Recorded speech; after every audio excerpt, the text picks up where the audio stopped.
নমস্কাৰ মই মোৰ ইউটিউব চেনেললৈ আপোনালোক সকলোকে স্বাগতম জনাইছো মই নীলাক্ষী অসমীয়া গহনাৰ নিজৰ এটা সৌন্দৰ্যই আছে চাওকচোন পিন্ধাৰ লগে লগে কেনেকুৱা ধুনীয়া লগা হৈছে লুকসটো একদম বেলেগ লগা হৈছে এইটো ডালিম পাথৰ ডিজাইনৰ ৰিং হয় আৰু এইটো ৰিং মই গিফ্ট পোৱা বহুত ধুনীয়া বহুত ভাল লাগে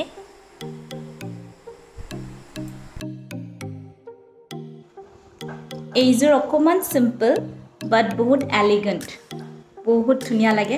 চাওকচোন ডেইলি ওয়্যাৰটো পিন্ধিব পাৰে ভাল লাগে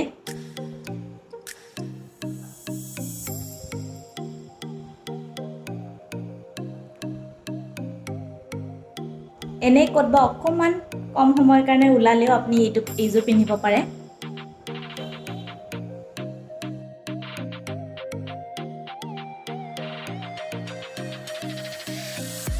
এইটো অকমান জাপি টাইপ ধুনীয়া ডিজাইনটো আৰু এই ডিজাইনটো মোক বহুত ভাল লাগে নেজানো কি কয় কিবা এটা ৰয়েল লুক দিয়ে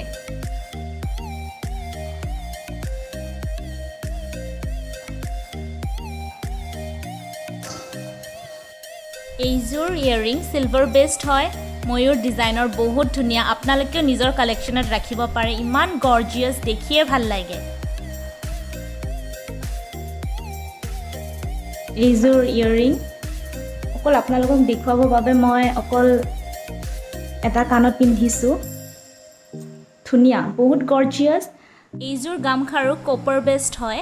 আৰু ইয়াতে সিলভাৰ মিনা কৰাটো বহুত ভাল লাগিছে মোক সেইকাৰণে মই মোৰ কালেকচনত ৰাখিছো এইযোৰ গলপাত সিলভাৰ বেসড হয় আৰু এইযোৰ অকল এজুৰে আছে যোনটো সিলভাৰ বেসড মূৰ্তাত আছে আৰু এইটো মাল্টি কালাৰত মিনা কৰা হয় মাল্টি কালাৰত মিনা কৰা ইমান ভাল লাগে সব কাপোৰৰ লগত যায় সেইকাৰণে মই এটা সেট মাল্টি কালাৰত মিনা কৰা থৈছো আপোনালোকেও নিজৰ কালেকচনত তেনেকৈ ৰাখিব পাৰে